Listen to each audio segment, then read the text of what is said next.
you very much, Speaker.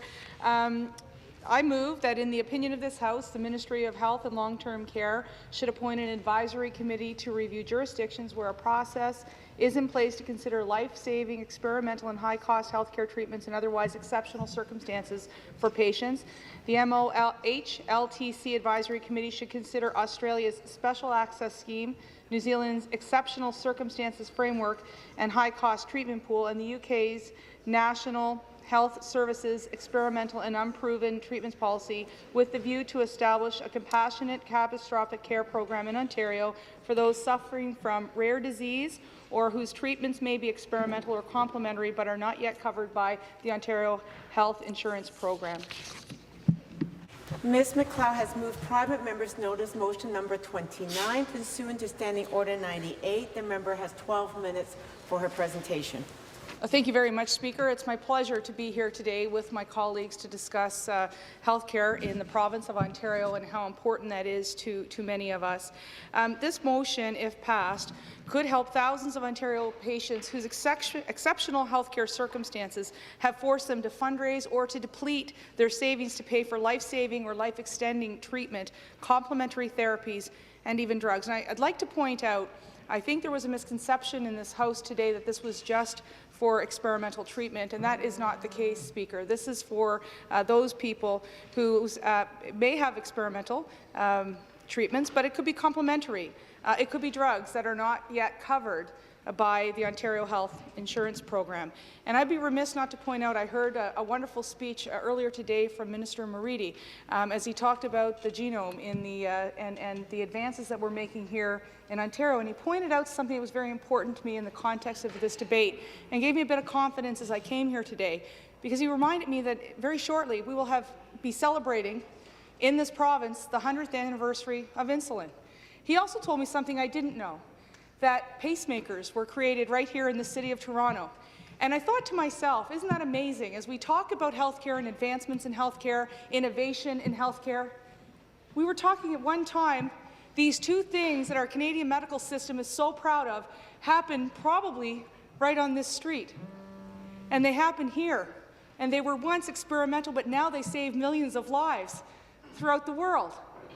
So it's important that we continue to challenge ourselves in the province of Ontario and how to make our healthcare system more nimble, more relevant, and the ability to adapt to the changing needs of the healthcare system that we have. And I want to say thank you to Minister Moridi for that, because I think it really put into context why we must continue to evolve in our healthcare system in Ontario, and I think that this is an opportunity for us to do that.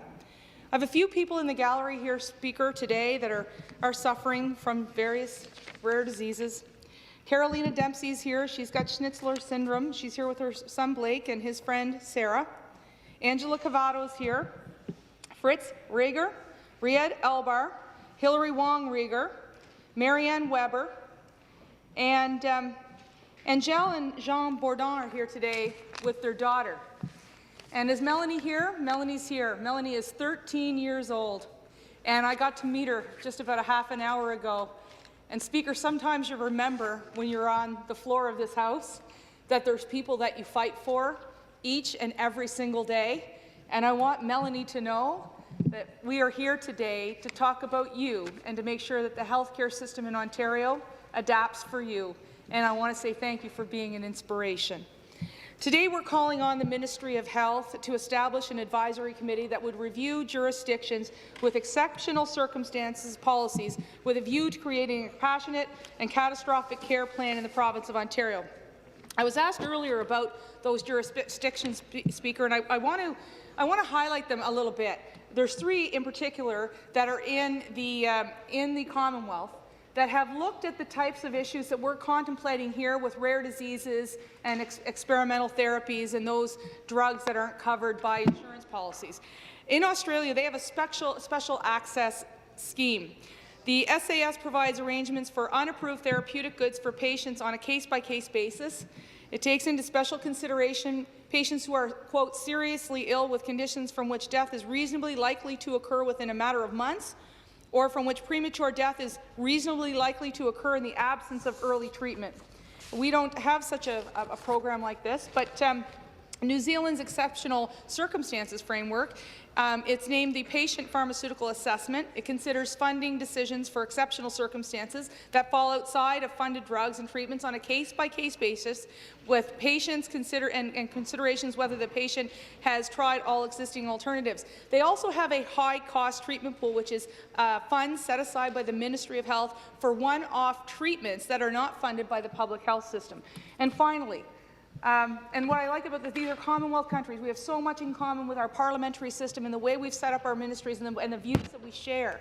And the United Kingdom's experimental and unproven treatments policy, the Cancer Drug Fund helps people in the UK to access drugs not approved by the National Health Service. These funds are available after all NHS funding options have been explored and provide for funding in exceptional circumstances.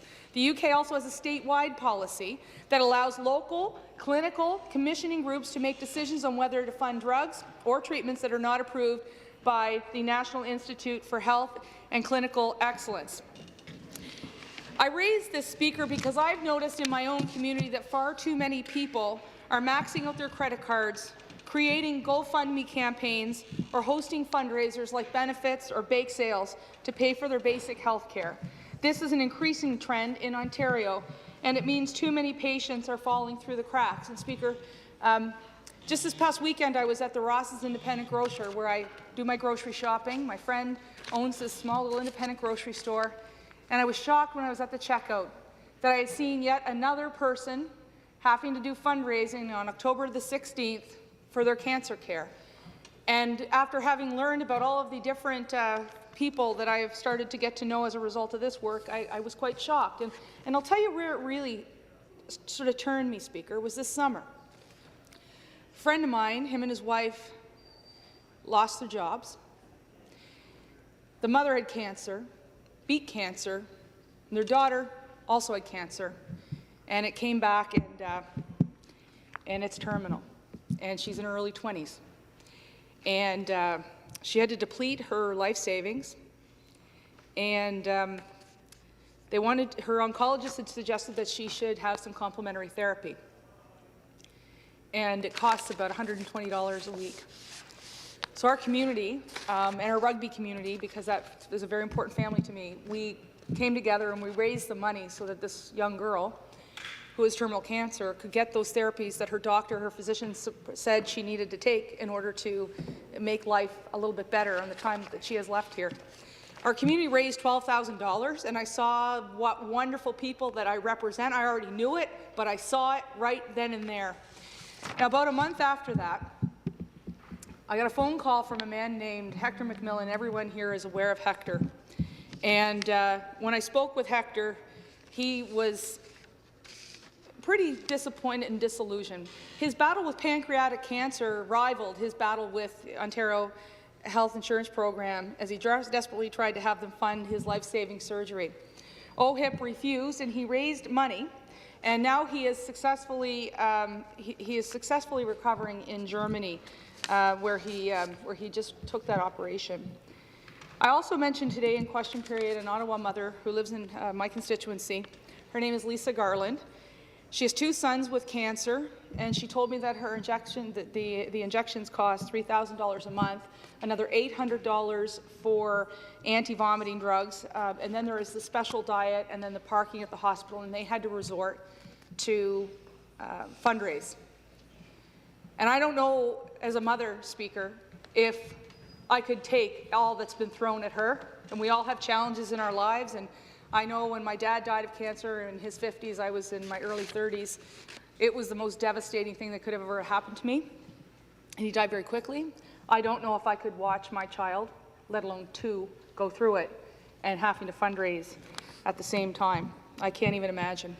But these cases prompted me into action, and I've begun to see how many Ontario patients are forced to fundraise as they suffer.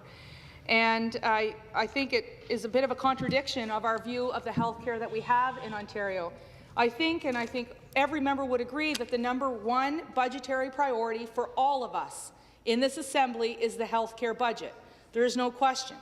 I think also we would recognize that every single Ontarian that sends 1 single red cent to Queen's Park expects that we fund their personal #1 priority, which is health care. And I acknowledge that we are doing that. Yet now, more than ever, patients and their families are paying out of pocket just to keep well or to stay alive, and that's why I'm appealing to all members of the legislature to come together and to vote for this simple, yet what I would consider meaningful motion. I believe it will spark thoughtful consideration of how we can best help those with exceptional needs with a compassionate and catastrophic type healthcare policy. It will bring our healthcare in line with trends that we are experiencing at a time when healthcare innovation in pharmaceuticals and treatment in many illnesses is advancing. So I want to go back to the words that I heard Minister Moridi speak today at the Innovation Luncheon on genomes. We are advancing. We are changing. We need a healthcare system that can adapt to those changes. We need to be nimble, and I believe we can be. But we can be on two sides of this, too.